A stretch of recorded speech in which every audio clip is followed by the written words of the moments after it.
And thanks for joining me on the InnSync Show. It's great to have you on. Would you mind? Well, thanks for having me, Cory. Great to see you again. Yeah, nice to see you as well. I'm looking forward to our conversation here. Perfect. Me too. Can you tell us a little bit about yourself and your details? Yeah, sure. So my name is Leanne Calderwood, and I'm a personal branding and LinkedIn trainer specifically for the hospitality industry. Prior to my career here, I was a site selection professional with Conference Direct. And so I started a business about 2 years ago now, helping other professionals build their businesses using their brand and LinkedIn. Fantastic. Wonderful. So a lot of conversation on LinkedIn, this whole topic of personal branding. What is personal branding anyway? Yeah, well, it can come across as an obscure concept. You can't really put it into a box. But the best way I explain personal branding is that it's the intentional amplification of chosen personality characteristics that you choose as an individual in a means to impact and influence your target audience and build that bridge of trust with them. Wonderful. That's great. There's great a lot definition in that sentence, I know. Yeah, no, I absolutely. And maybe we can impact that a little bit. So important. Say specifically for the hospitality sales professional that is maybe looking at this and, well, I'm so busy doing this, X, Y, and Z. Why should they care? Yeah, well, and there's really two top reasons I feel that branding is such a natural fit for the hospitality industry. First and foremost, the way we're doing sales is changing, and we're seeing this in a lot of industries.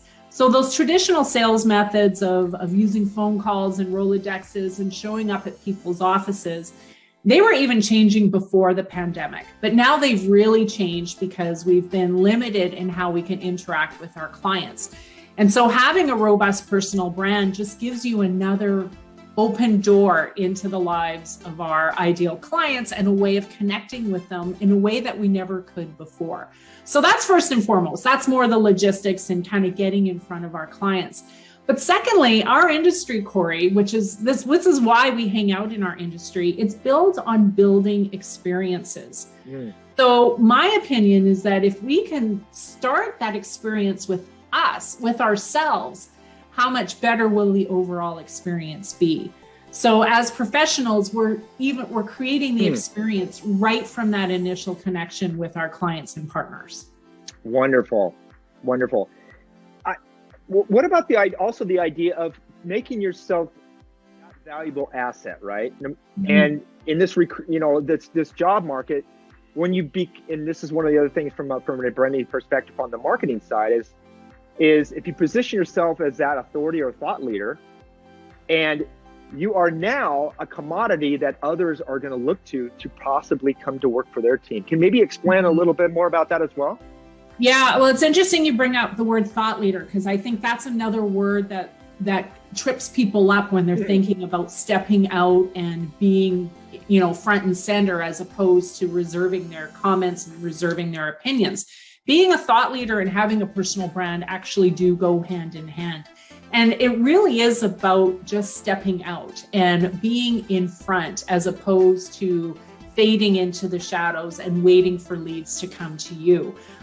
So even though the word thought leader, again, is very abstract, if you're intentional about the types of things that you are a thought leader about, that helps cement your authority. It also helps cement your personal brand.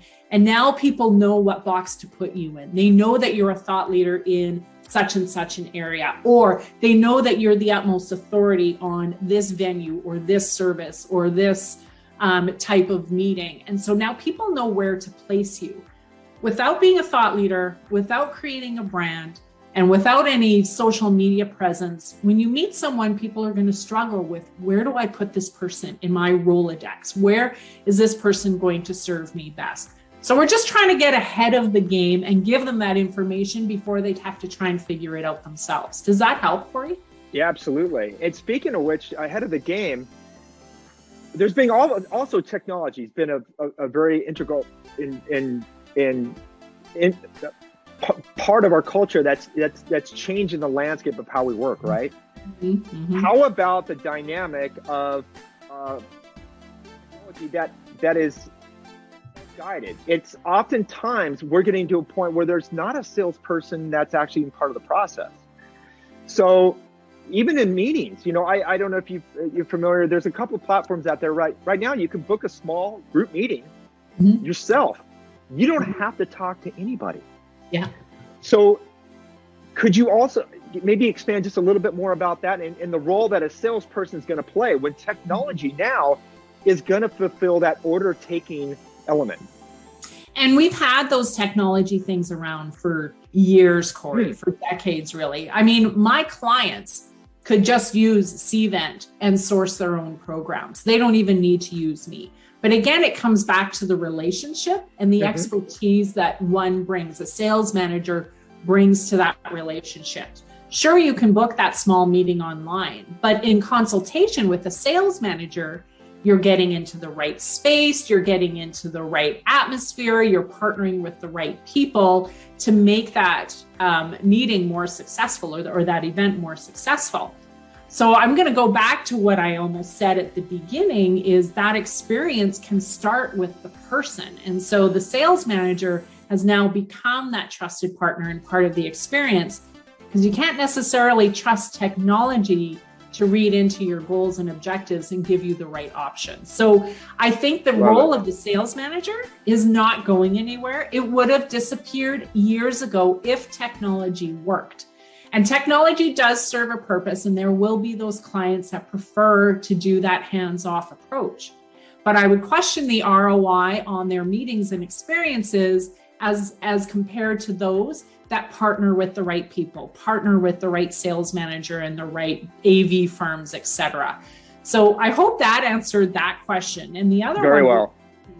We've been in a couple years of doing virtual meetings, and when virtual meetings started about a year and a half ago, that was the raging debate. Is virtual going to replace in-person forever? Now, fast forward to this year, we're obviously seeing it's not. Technology plays a role, but it cannot replace a person. And so whether you're a sales manager or whether you're meeting in person at an in-person event, this eye-to-eye communication, it can't be replaced by technology.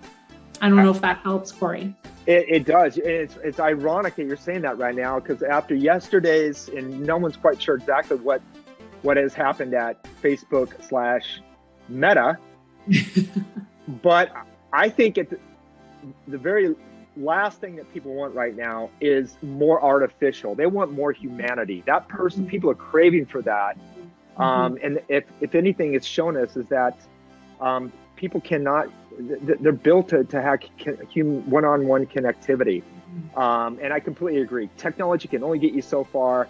People are going to crave for that one-on-one. Meetings and events are not going anywhere. In fact, I think it's probably reinforced it. It's going to be different. Obviously, it's changing what we're doing, but I think they're going to be much more intentional.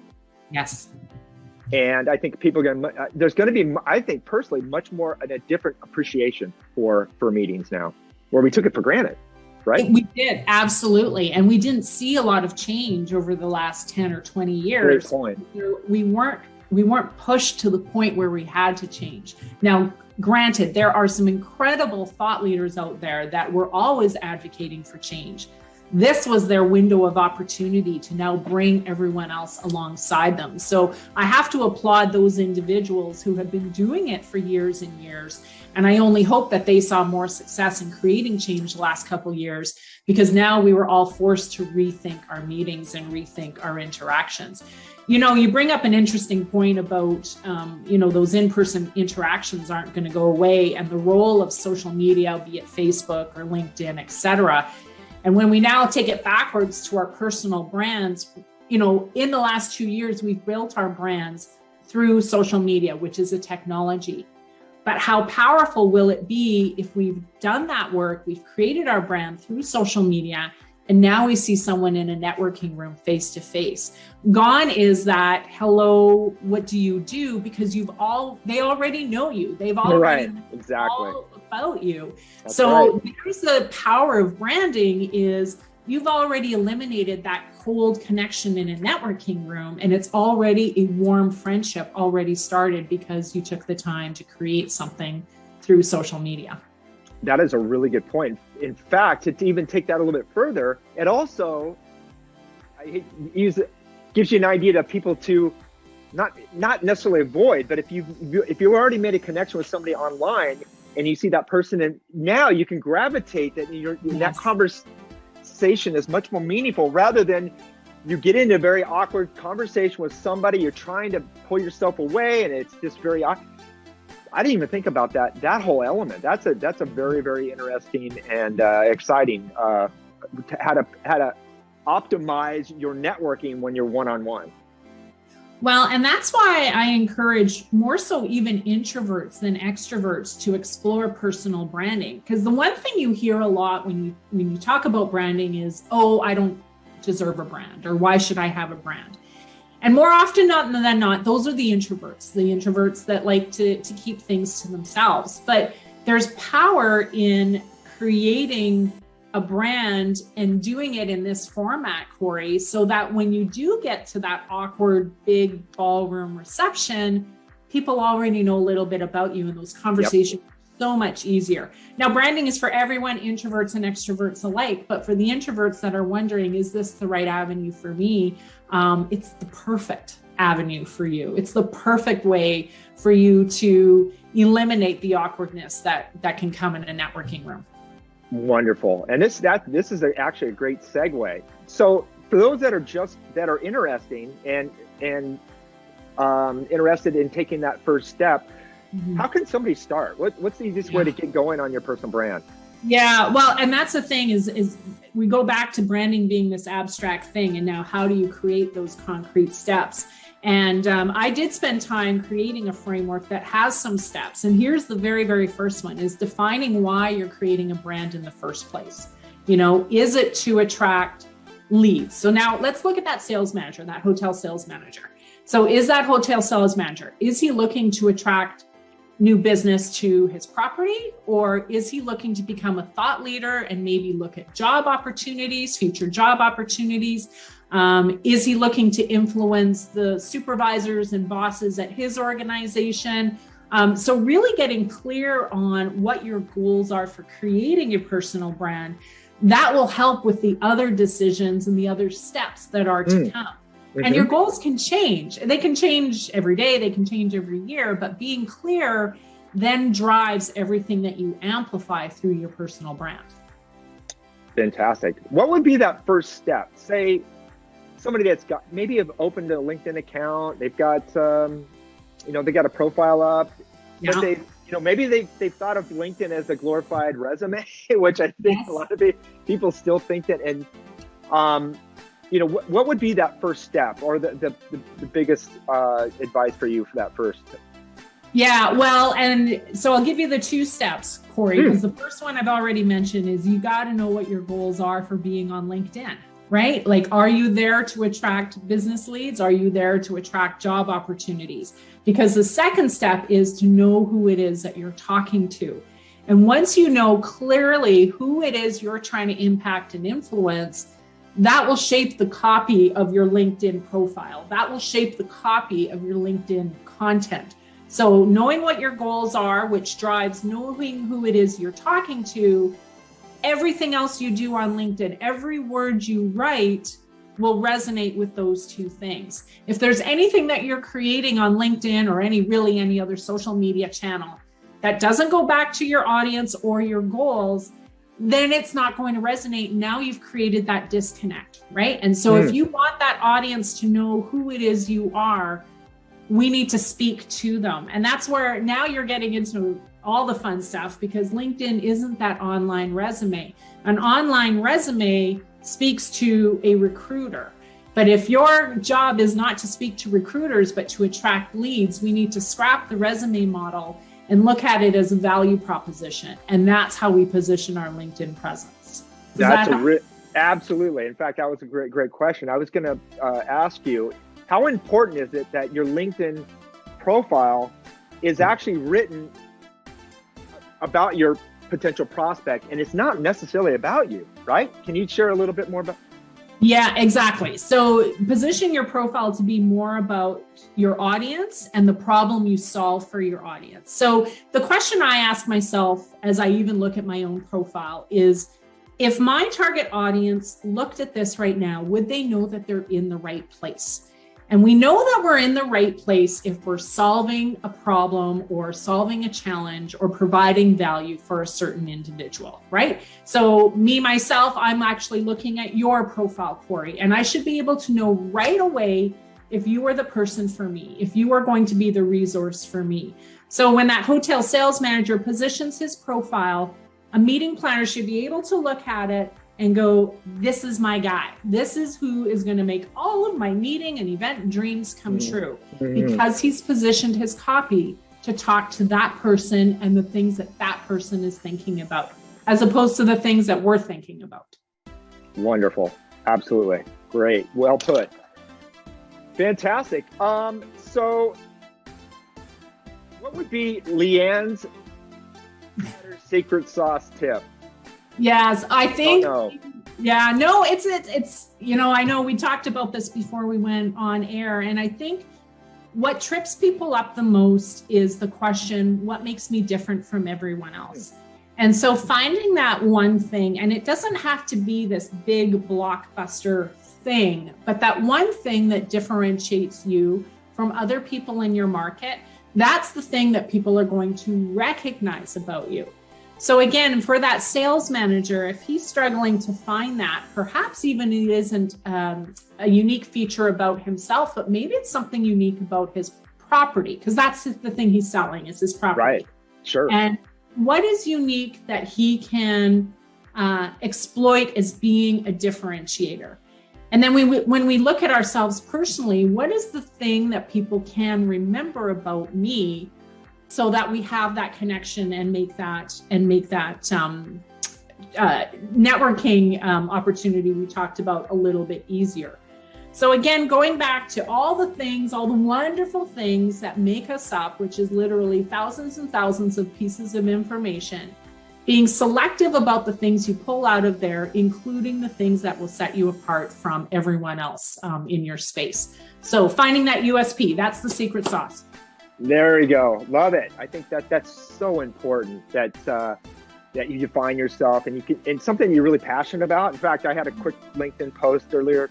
All the 30 years as being an entrepreneur, every time I've sought out doing something purely based on a monetary that I thought was a great idea to get compensated monetarily, and my heart wasn't in it, I've never succeeded. Yeah. I've only succeeded when literally I would do it if there was no monetary gain at all.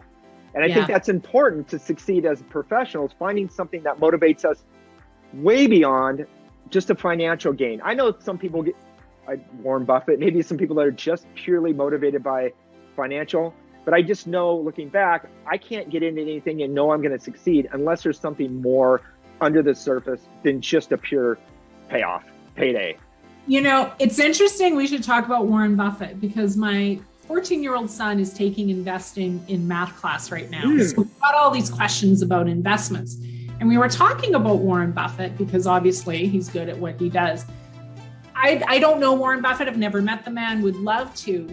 But for him, I think it is passion. For him, I think it is almost like a game. Yes, absolutely. Right? And so I think, he doesn't need more money, right? He knows that. He does not need more money to live out everything that he's ever dreamed of. So I think what he dreams of is, how do I make myself better? How do I do better? How do I play this game better? And that's what gets him up in the morning.